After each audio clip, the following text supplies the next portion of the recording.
This is going to be my video blog, my lame vlog about my surgery. I had the open carpal tunnel release surgery yesterday, which was Friday the 21st. My beautiful, glorious arm, which looked like a zombie arm yesterday because this blue tint that you can just barely see was all the way up to my biceps. And it was, the only reason that's visible is I unwrapped my arm so I could look at it, and it turns out I can't get to it because there's, important thick padding right here over the stitches. And this is a cast. It's a splint that they made out of cast material that I have to leave on, and I have dog hair, of course, all over my wrap here. Anyway, so the surgery itself, I had severe carpal tunnel. I have severe nerve injury in these three fingers and these three fingers, which is consistent with severe carpal tunnel disorder. I had an EMG, which is a word that I cannot spell and cannot say without reading it, and I will put it down at the bottom of the screen. It's an electro something. And let's give it right, electromyography. If that's right, then good for me. I had that done, and I had almost no response across the board on all the nerves that they were, electroing. I don't know what exactly they do. I just know it doesn't hurt. It's uncomfortable at best. I mean, that's the only way you can describe it. It's the electro part, the part that they're sort of zapping you, looks almost like a cattle prod, a very small cattle prod with little rounded prongs on the end, and they just sort of, go up and down various, medical places on your arm. My phone. Anyway, so I ended up I had my appointment from the EMG. I had my follow-up on Monday. And on Monday, the doctor was like, well, these are your results, and this is what's going to happen. You're going to have surgery. How about that? And I was thinking, a couple weeks. They're going to have surgery in a couple weeks. Nope, they had an opening Friday. So I went out on Friday, had it done. It was a local anesthetic, so I technically didn't need anybody to drive me, but I had the disabled guy drive me because I didn't know what was going to happen. I didn't know how bad I was going to be. I didn't know if it would make me woozy, because I made the mistake of watching a video of an open carpal tunnel release surgery. It's not the cutting that's bad, because I'll put a link in my video description of the video that I watched. It was a very calm, normal video. The guy had a very calm voice, and he was describing what he was doing. It was the little tools they used to hold open the skin that grossed me completely out, to the point where I was like, oh. And I had my arms up in the sleeves of my jacket, and I was like, oh God, no. So anyway, don't do that unless you really, really, really, really, really, really want to know. But for the actual surgery part, I had to be there at 7 a.m.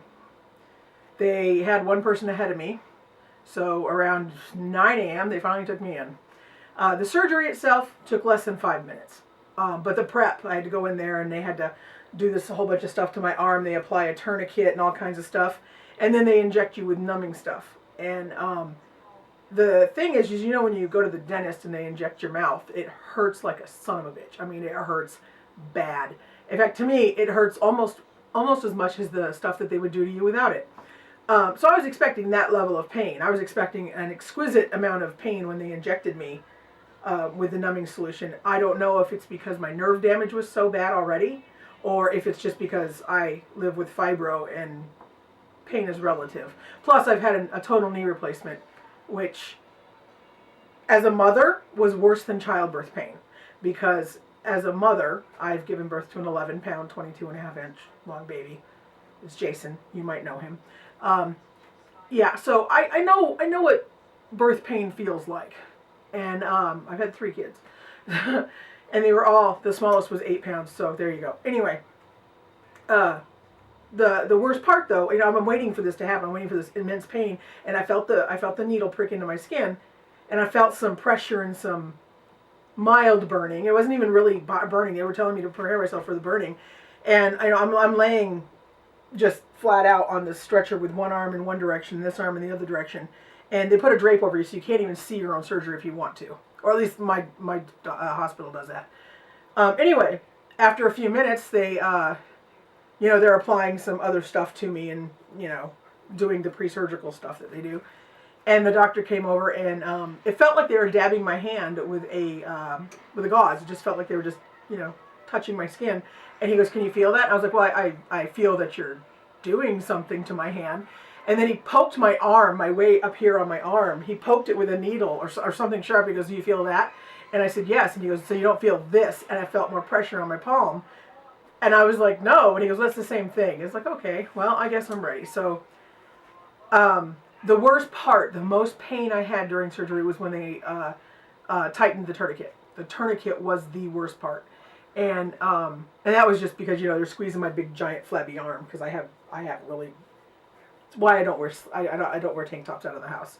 If I do, I wear a shirt over them. Anyway, that was the worst part. The surgery itself, like I said, 5 minutes, didn't really hurt. It literally felt like they were just patting my hand, like they were just going like this on my hand the entire time. And every few minutes, somebody would go like that across my fingers, and then, like that. And that's all it felt like the entire time.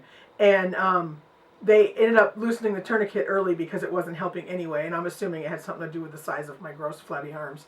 So anyway, yeah, there was minimal bleeding. I didn't see anything. I didn't feel anything other than the gentle hand patting. The weirdest thing was, after they put all this on, right, and they get me back to my room, I had no feeling in my entire hand. It was like, when you go to the dentist and your lip is all gross, and it feels like it's huge, and you're just sort of blah, and you can drool out of it without realizing it. My entire hand felt like that. I had no feeling in anything. If I reached way down in here, I had some sensation in the back of my hand, but none. My fingers were completely numb. They felt like they were huge. They weren't, but they were. And when I would squeeze them, I couldn't feel anything. It felt as though I was squeezing somebody else's fingers. It was very, very strange. Very bizarre. Last night, tingling came back to these two fingers. And then this morning, these two and my thumb are tingling now. But this is how they felt before the surgery. Before I had the surgery, they were tingly and numb, almost all the way down on this hand, which is why I did the left hand first. This is the hand that I use when I use my mouse at my desk. Is my left hand. I'm ambidextrous, and I'm right-handed for most things, but I mouse with my left. And so these three fingers were the ones that were most affected, and I have that in these fingers, but it's only to about there. And on these fingers, it's all the way down to the bottom. Well, anyway, so the feeling came back this morning. Last night, I took my Vicodin when we got home. We got home. We had to be there at 7. They took me in, had me done. We were home by 10:30. I took my Vicodin at 10, and around 3 in the afternoon, or I normally take my Vicodin at 10. That's for my fibro. Around 2:33-ish in the afternoon, this part of my wrist started itching on this hand. And I mean itching really, really bad, like there was, like a cast itch. So I very gently took one of my hair sticks, and I put it up the cast part, and I kind of pressed down on the itchy part, and nothing happened. And it was actually kind of numb up there, but the itching was still going on. Around 5 o'clock, I realized what that was. What it was that the Vicodin had worn off, and the sensation was coming back. So it was all like pins and needles, and that's what was causing the itch underneath this wrap. So I took Vicodin at 5, and then I took more Vicodin at bedtime. I'm allowed 6 a day for my fibro, and I normally only take 4 or 5 a day. So I always have extra. Not a lot extra, but I have extra now. Anyway, I took more Vicodin, and that almost within the hour settled down that itching. So today, when things started getting achy again, I just went ahead and took the Vicodin. I didn't wait till bedtime. But yeah, it's right now. I can move my fingers. Obviously, I can do this with all my fingers. I have no grip though. If I try to pick something up, like even just my glasses, I can't grip them the right way. If I try to grip my glasses like this, it actually hurts where the incision is. So yeah, I mostly just leave my glasses on because I use Anyway, yeah, I can't grip anything with these two fingers. I guess it's mostly the thumb, because I can do things with this one. Like my middle finger, I can pull down on my hand. I can apply pressure, and it doesn't hurt the incision. But if I do it to this one or this one and try to exert force with them, it hurts the area where the incision is. And but yeah, if you have to get this surgery, it's not bad, and it hasn't affected my fibro like when I had the knee surgery. When I had my knee replaced, it actually triggered a 1.5 year long fibro flare-up thing that was actually the reason they diagnosed me with fibro, because up until that point, the doctor I had was just, he was that terrible doctor that I've spoken about before on my blog. Anyway, it was undeniable at that point. And then they started treating me for it and everything's fine. Well, yesterday, one of my daughters, Kathy, she texted me and said, is this going to take longer to heal from like your knee surgery did? And it shouldn't, because I'm being treated pretty well controlled with the generic Cymbalta for my fibro. And the Chihuahuas are making sure that I am taking care of myself. I'm not sure if you're even going to be able to see these pictures on here, but what the hell not, right? Beefy. Beefy's making sure that I'm icing my arm and elevating it, and she lays on it. And Beefy and Greg have been making sure that I ice my arm and elevate it. It's all on my Instagram. I will put my Instagram on here. But yeah, they just constantly keep laying on me to make sure that I'm not moving. Either that or they just like to be tall and be up on the pillow that I'm elevating on. But yeah, it's not a bad surgery. It's actually pretty good. The hardest part I'm having is that I can't pull my jeans on, and by myself, and with the disabled guy. Not easy to do because he doesn't take directions, and he also doesn't interpret things like I do. Like when I'm helping him, I know what he's doing. I know what he's trying to do, so I can help him help himself, right? Which sounds way more terrible than I intended. But he can't do that. He doesn't interpret the body signs. He doesn't interpret body language. He doesn't interpret anything the right way. So it doesn't help. So I'm wearing yoga pants, which I don't like doing. I'm wearing a giant ice chute raw shirt only because it's easy to pull off over this big bulky thing. Also because it's a really comfortable shirt, and if you're a photographer, you should have several, because I do, and I don't want to be the only one.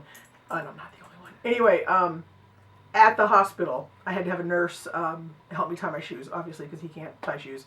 Well, he can tie his own. He can't tie other people's shoes. And I can't. At the time, I was just like, bleh. And I actually had to have the nurse help me put my bra on, too. He got 2 hooks, and that was about all he could get. And then today, he helped me put my bra on. But we managed to get it all the way on today, so that's good, because I'm over 40, and that's just not happening even around the house. So there you go. A little too much information. I was able to blow dry my hair this morning, which gave me this wonderful silky flat look.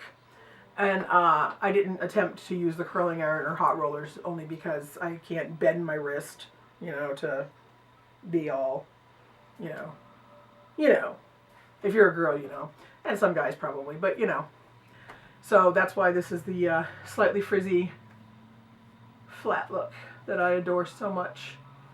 I was able to do my makeup though, because I have Velcro. I have a command strip on the back of my little hand mirror, and I actually just stuck that onto the side of my cast and just did my eye makeup that way. It was great. So yeah, carpal tunnel open release. I have an appointment Monday where I get to see the incisions, and I will take photos of that, and I will put this video on my fibro blog, and the photos that I attempted to show you on my gigantic old person screen here, I will put on the blog so you can see them, because I know how much everybody needs to see Chihuahuas laying on somebody's cast arm. So there you go. Open carpal tunnel release. It's the beginning of a good thing. And then after that, I get this one done. Oh, and the tattoos that I have are not affected. The incision is up here at the base of the palm of the hand, and it's nowhere near my tattoos on this arm either, which they thought were cool because tattoos are cool. So there you go. Paz lives with fibro and whines about everything, and talks about photography, and does other things. Oh yeah, also, last week on my Instagram, I took a bunch of photos from the fair and I put them on my Instagram because I'm having that midwinter, midwinter and lack of fair fun. And I don't get to go to Military History Fest. I actually think that's happening now. If it's not happening now, it's happening next week. Either way, I don't get to go. So, I would like to have, because it would have been fun, but I can't hold my camera up to take pictures. And, yeah. And I don't feel like taking my camera out in public and then accidentally dropping it because I'm this. So, getting it on my tripod was fun, but I leave it with the strap around my neck until I get it fully under the tripod because, that's my baby. So there you go. And maybe I'll do another video Monday. I know you are all waiting to hear about it.